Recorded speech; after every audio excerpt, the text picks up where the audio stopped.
lagi, hari ini merupakan babak akhir dari sidang pembunuhan berencana Joshua. Dua terdakwa dalam kasus ini, Ferdy Sambo dan Putri Chandrawati, akan menjalani sidang pembacaan putusan atau vonis.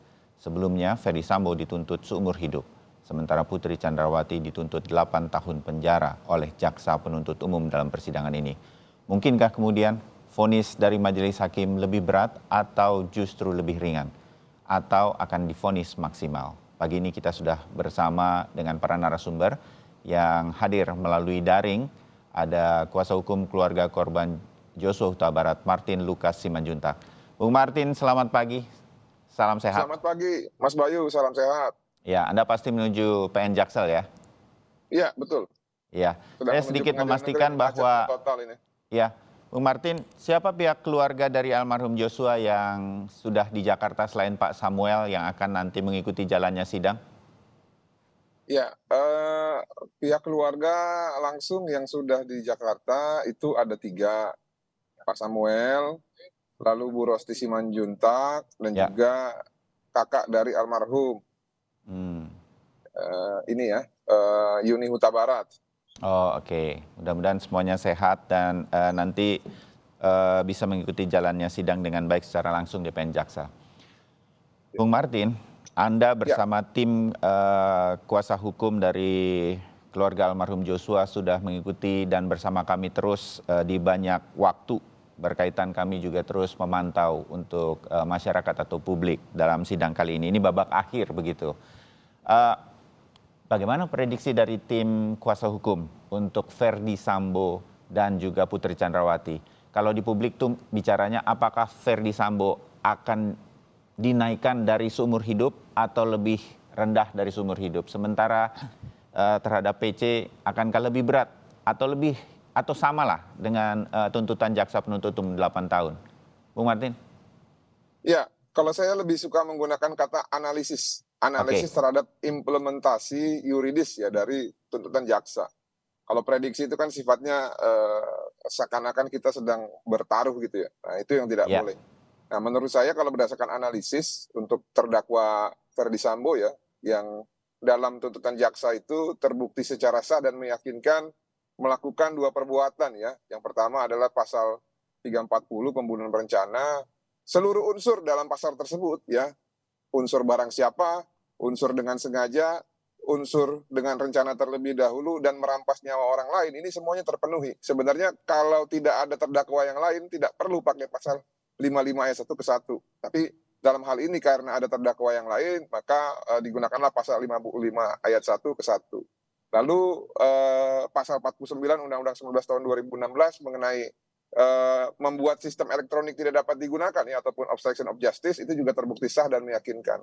Tadi disampaikan oleh reporter ya dari Kompas TV bahwa salah satu hal yang memberatkan dalam tuntutan tersebut adalah telah membuat ataupun merampas nyawa milik Joshua dan juga meninggalkan duka yang terdalam bagi keluarga korban, khususnya ibu dan juga adik, kakak, dan juga ayahnya.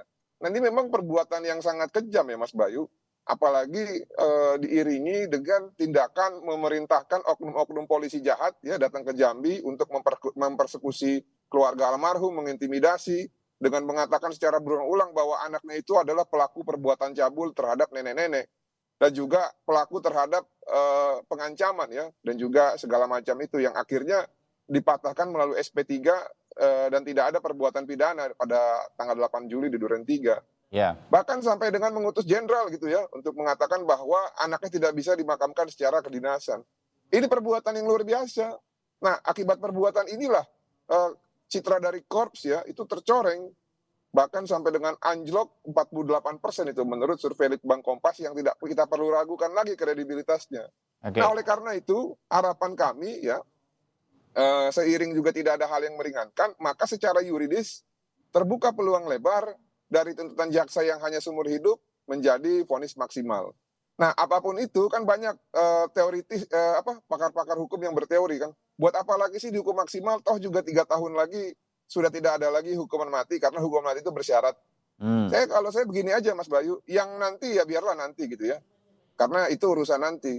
Sama kayak kita bilang bahwa kita urus aja dulu urusan yang sekarang, nanti masalah tidak diberlakukan itu urusan lain. Yang terpenting adalah keseriusan para penegak hukum, apakah menganggap bahwa peristiwa yang dilakukan terhadap Joshua ini dan juga yang dilakukan terhadap negara sehingga negara menanggung konsekuensi berat, yaitu citra kepolisian rusak, masyarakat juga menjadi gaduh, itu kan dua pertimbangan yang juga masuk dalam pertimbangan yang memberatkan. Ya, Apakah para penegak hukum yang menangani perkara ini menganggap bahwa perkara ini benar-benar dampaknya serius sehingga implementasi dari pekerjaannya adalah hasil yang terbaik. Nah, kita lihat nanti kalau untuk Verdi Sambo. Tapi setidak-tidaknya apa yang dituntut jaksa menurut kami ya itu sudah cukup proporsional. Tinggal nanti kita lihat apakah memang dari hakim memiliki pandangan lain sehingga menghendaki vonis maksimal gitu ya. Nah, oke. lalu yang berikutnya mengenai terdakwa Putri Chandrawati ini yang lebih Bagaimana, menjadi Bung concern Martin? kami. Karena begini, di satu sisi Putri Chandrawati ini mengaku sebagai korban ya.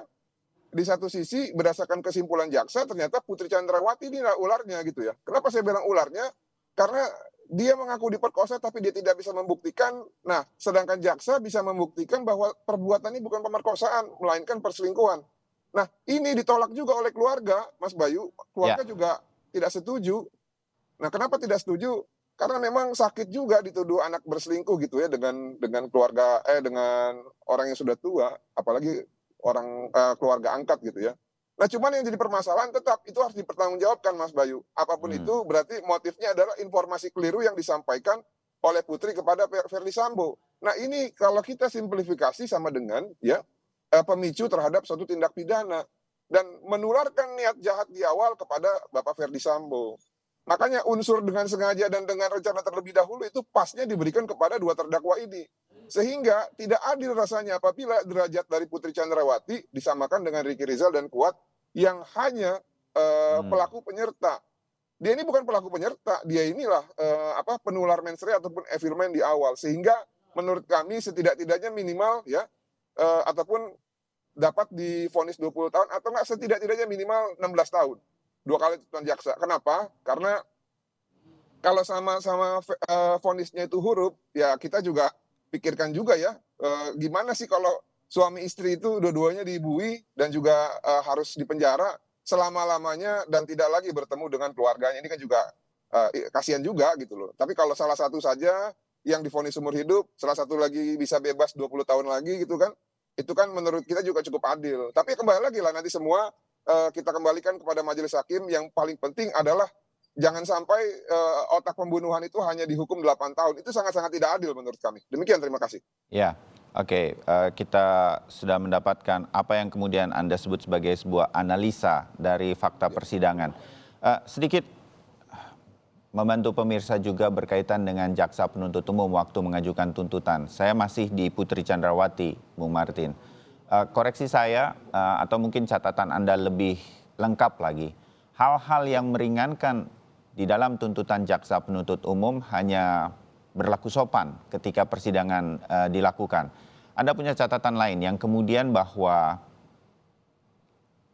hal-hal yang meringankan yang dibacakan oleh jaksa penuntut umum ini nanti menjadi pertimbangan sedemikian rupa oleh majelis hakim yang akan memutuskan atau membacakan vonis hari ini. Hanya itu atau ada hal-hal lain? Kan kalau di perkembangan di tengah masyarakat mungkin hakim nanti akan mempertimbangkan bahwa Putri Chandrawati masih memiliki anak angkat yang masih balita dan lain-lain sedemikian rupa, Bung Martin. Ya, saya melihatnya begini ya. Yang tercatat di persidangan memang hal-hal yang meringankan adalah berlaku sopan atau enggak. Tadi saya kalau nggak salah ada satu. Ada lagi nih Mas Bayu, yaitu istri seorang mantan Kadif Propam. Saya pikir itu yang lebih memungkinkan kenapa dia hanya dituntut 8 tahun. Tapi apapun itu hanya rekan-rekan JPU. Mereka membuat kesimpulan tapi tidak sinkron dengan permintaan terhadap hukuman pidananya. Nah, ini yang sampai saat ini belum bisa dijelaskan tatkala mereka menyimpulkan bahwa bukan terjadi pemerkosaan melainkan perselingkuhan. Karena ini konsekuensinya secara yuridis harusnya menempatkan Putri pada posisi yang sejajar dengan Verdi Sambo dalam rangkaian delik ini gitu loh.